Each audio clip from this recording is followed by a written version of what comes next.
What is up? It is me, Mr. B, and we are about to get crazy. I'm going to teach you guys a few things about these survivors that originally I didn't know, and I needed to update my tier list because I underestimated a lot of shit. I'm just going to let you know right now, every fucking survivor on this game is viable except for one. They're all pretty good. If your guy don't make the absolutely fucking broken, then I'm sorry. But I figure there's some people that are better than others, but still, every single one of these guys are so fucking good. And I'm gonna start with the underestimated because I think there's some people here that people are not using, and I'll just put them in that list. Now, to start off with, I'm going to tell you about the one that you should never be playing, really. This guy took a hard nerf. He is the worst character in the game.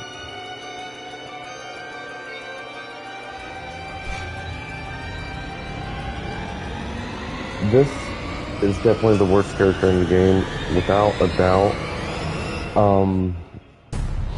I don't see anything really good. He don't know if he wants to shoot people. He don't know if he wants to heavy attack people. The health resource shit is absolute shit. There's no reason to be playing this character. There's better healers out there if you want to go healer role. I think the best one is Pablo probably after the nerf to her because them aimless are a really hard economy to come by. And I think she would be probably maybe like right below Pablo, but oh well. I'm sorry if your character got nerfed, but that's just the way it is. I don't really think I'm going to do tier lists. I'm just going to say underestimated and then show you guys that's some really good characters. When it comes to Pablo, he's good. He has shield. Shut up! We'll start off with the leaders. At first, I said she was the worst leader. Now, I think she's a broken character. Like, she's one of the people I think need a major nerf. After I leveled her up for a little bit and I'm out damaging everybody on the fucking team, it's ridiculous. I don't understand why that she has a 45-second cooldown on 100% damage, but she does, and that's how it is. 15-second duration. That's fucking retarded. So for 15 seconds, she's a badass. She has to wait 45, which there's no boss that can spawn in 45 seconds. So she always has this ability when shit gets heated. Ridiculous. They need to nerf this dramatically. This needs a longer cooldown. I'd say 120 seconds because that's a lot. 45 seconds or a minute if they drop the damage down to. I mean, they have to drop the damage regardless, but if they drop it to 50%, maybe a minute. But that's fucking ridiculous, dude. Absolutely ridiculous. Then she has 10% just stand around her aura, stay with your team, you know, like you're supposed to fucking do. And she makes everybody shoot harder. She can also make the area effect improvement, which is crazy. And she also has increase the range of your aura. So she can improve that damage even more for everybody. Balance bar, like, it don't matter what weapon she has, it don't matter if you're around this girl, anybody that gets possessed, you're just gonna fucking destroy. Possessing will not be a thing. You'd have to possess a character and then like a teammate to kill her, and that's the only way you're gonna win against a really smart, good team that has her own team. And then when you add this, you pretty much say you're not allowed to have bosses in the game. 100% bar damage to boss units and elites at all times. You don't even need this ability, but when you have that ability, say you're specking in Henry the Red or Ash, and you spec like this with balance bar damage. Look at this shit. If you spec in this with balance bar damage, They're gonna slump over. She's gonna come up and shoot you in the fucking face, and you're dead. You can't win. By the time you try to get back up, you're already dead. And then if everybody shoots you, I don't even think that's needed. Honestly, that's just a waste of bullets. You shoot the killer 3 times, they're dead. This character's broken, dude. She needs an immediate nerf. Lash also needs an immediate nerf. He don't even need to be, he don't need no introduction to that. Everybody knows it. But, alright, now we're going to go with characters I think are underutilized. And I don't really have too many here because a lot of these underrated characters, I think he's kind of underrated.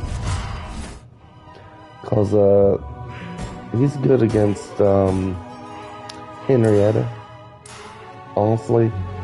And because he can do the, it's a 30-second cooldown, and blast radius is 13. He can activate a skill that generates explosion, damaging enemies balance bar. Against a max level demon that, like Henrietta, there's a way where she just don't take well, not her, but her units don't take much balance bar damage, and with him on the team, it helps dramatically. And then he's just, I think, underestimated. But honestly, if I was to do the tier list again, she would be number 1. It's without a doubt. I think this guy's a little bit better than Lash, but because he does more damage, he gives him a more damage buff to his teammates. He's more team-oriented as a leader, I think. This guy's dropped Fear a little bit, but most people spec in Fear because they know the demon also specs in Fear, you know what I'm saying? Alright, now the other one I think is underrated is this guy. Because, let's be honest, Thunderstruck sucks. It's not that good. I mean, it's okay, but there's better abilities. But heavy attacks, if you know how to fight, heavy attacks are awesome, dude. And it just, adding more damage to that is a big deal. Every enemy killed, you reduce fear. I think that's a fucking good thing, man.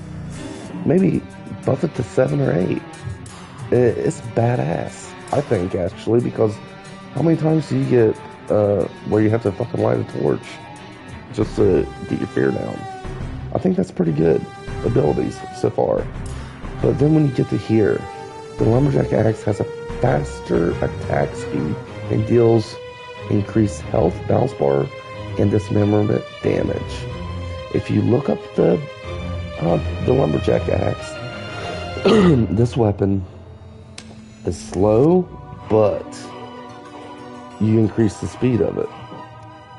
It's the highest damage weapon, has great dismemberment, and it also has great, pretty good at least, blunt, taking down the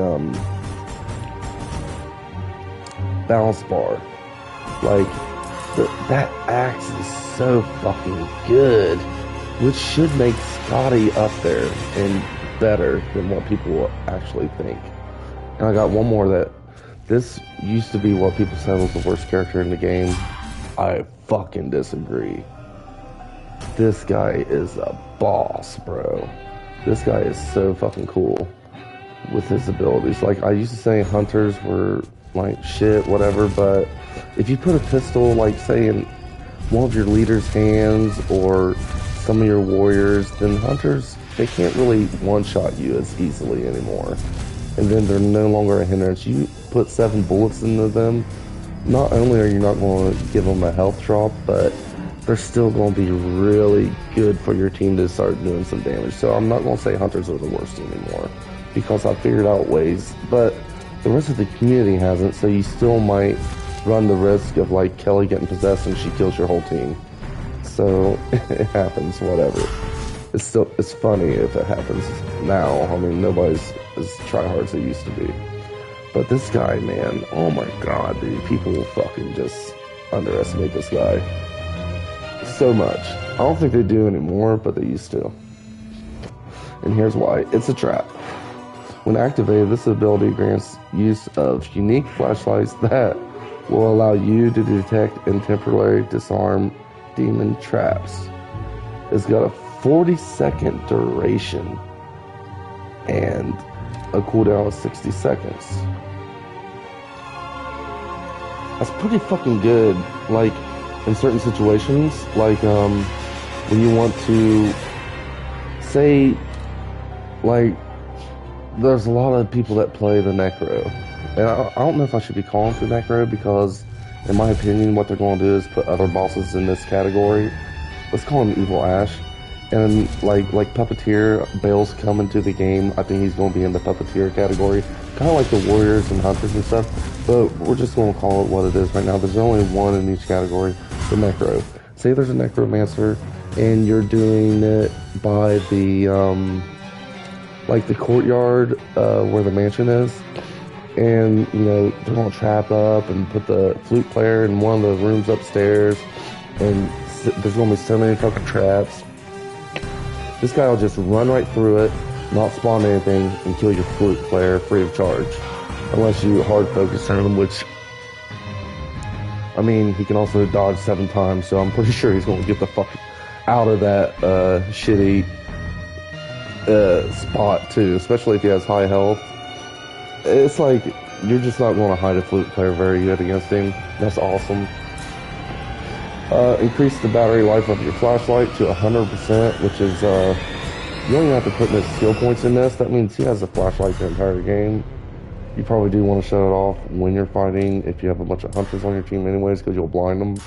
But you can also blind the killer. If he possesses one of your teammates, say he possesses another hunter or something, and you turn on your flashlight, because it's never going to go away, then you can, fuck his vision up, shoot him one time, because these guys hit hard, so you're going to unpossess them in one bullet pretty much. And crossbow, I mean, the crossbow's not that great. It's a projectile gun. It's only one bullet, but it fucking hits like a mule, and you know, and the crossbow has a faster attack speed and increased health bounce bar and dismemberment range. If you just aim for the gut or something, you're going to land your shots, I'd say.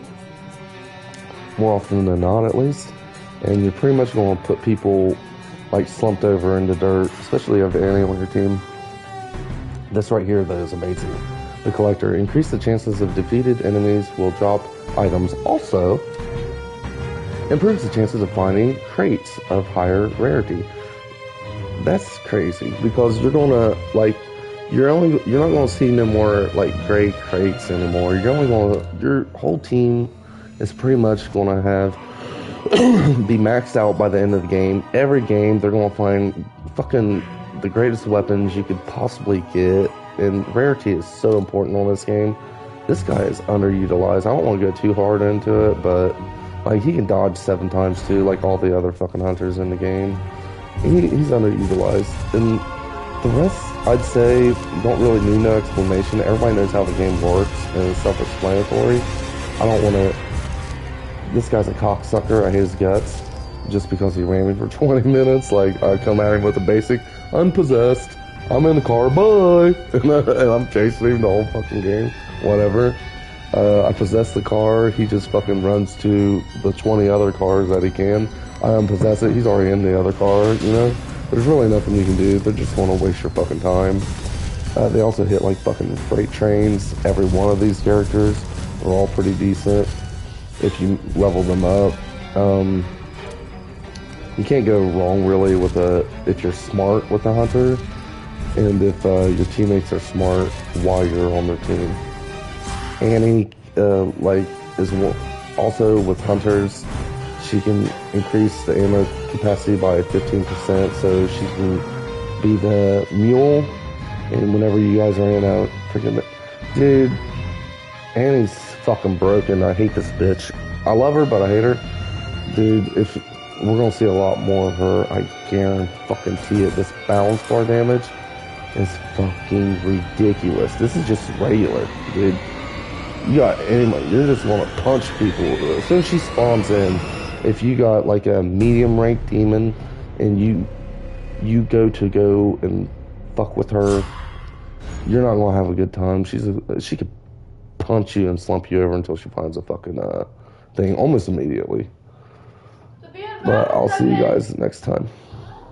That's my opinions on this game and where the current meta would be. I still say you won't go wrong with warriors. They are great characters. You don't even need a healer in this game if you don't want one. If you have just a bunch of badass characters, say you have this character with all three warriors, you're just gonna shit on people. You have this character with a couple hunters and a couple warriors, you're gonna shit on them. They're all really good. Henry the Red is very clutch. Everybody knows he can pick up almost nearly 2 people, depending on what the demon does. Like, he can still jump scare you, and you can pick up 1, but he can pick up like 2 people sometimes and just fucking clutch the game out. He has very good clutch potential. Amanda, she hits like a fucking mule. Kelly hits like a mule and can pretty much fucking run for days and fucking dodge for days, and you're not going to catch her easily. This guy can just fuck your traps, man. If you like elite units because maybe you play Puppeteer or anything of that nature, it's just ridiculous, dude. How powerful survivors are right now. But that's okay though, because they're still losing because they're still brain dead. But that's my story and I'm sticking to it. I hope you guys enjoyed this video. I know it's not the same kind of tier list, but I mean, everybody is good on this game, dude. They're all viable. Even the demons. Every one of these demons have their own, like, special play style, dude. And they're just amazing.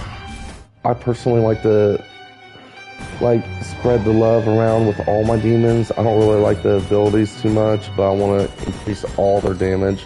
Anything that hits you, I want to destroy you or have the potential to destroy you. Effective range of this, I think, is 60 yards, if I'm not mistaken. I'm going to actually give you exact, like, I'd go with 60 yards because you got to convert feet into yards, right? We'll just look it up real quick just so you know. Alright, 184 or 180 feet into yards. We'll just look it up real quick. At 60 yards. Yeah, I was actually fucking right on the money. It's 60 fucking yards. Damn big fucking brain. But, so, like, say you put a marker down, right, on the edge of the brook. Say you're going out to the brook. Then you go 60 yards away, right? Alright.